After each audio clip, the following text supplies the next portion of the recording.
Non mais est-ce que vous réalisez l'ampleur de ce qui vient de se produire aux États-Unis? Ce passage du chef de l'antiterror américain devrait résonner dans l'esprit de chaque soldat américain. Il rappelle juste que, depuis les attaques du 11 septembre, la politique étrangère de son pays s'est structurée autour d'un ennemi central, le terreau islamiste. Mais derrière ce récit répété pendant plus de 20 ans, plusieurs comme lui ont vu un ennemi amplifié, parfois presque construit de toutes pièces, pour justifier des interventions militaires sans fin, maintenir un budget militaire colossal et entretenir un climat de peur permanent dans la population. Et pendant que les politiques complotent pour leurs intérêts, ce sont des soldats comme sa femme qui payent le prix humain de décisions qui dépassent largement la simple défense nationale. Pour étouffer son message et le discréditer au maximum, ils prétendent désormais qu'il aurait divulgué des informations sensibles, sans jamais fournir la moindre preuve de ces accusations.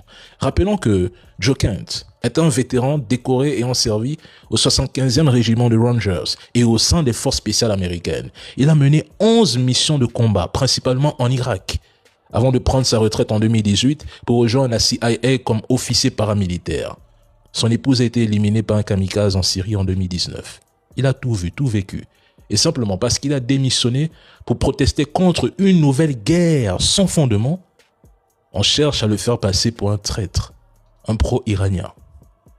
Combien d'Américains qui soutenaient Trump en 2025 se retournent contre lui en 2026? Combien? Et n'oubliez jamais que tout média américain qui remet en question la guerre de l'entité, parce que c'est sa guerre, se retrouve immédiatement critiqué et menacé par la Maison-Blanche.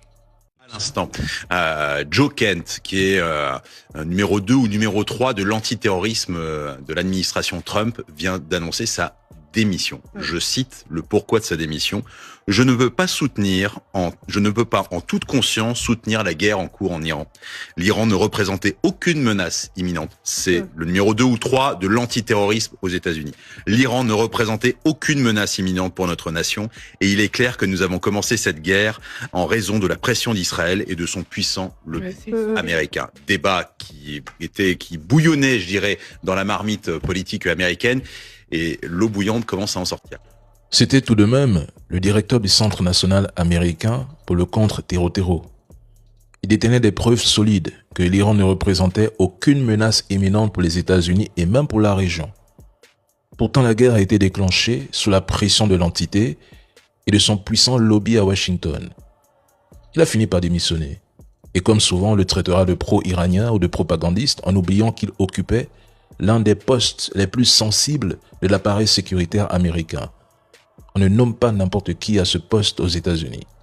Pendant ce temps, on continue de mentir aux populations, de manipuler l'opinion et de fabriquer des récits pour justifier la guerre et expliquer ce qui est en train de se produire. Et voilà que l'entité appelle ouvertement les Iraniens à renverser leur gouvernement et à prendre leur destin en main.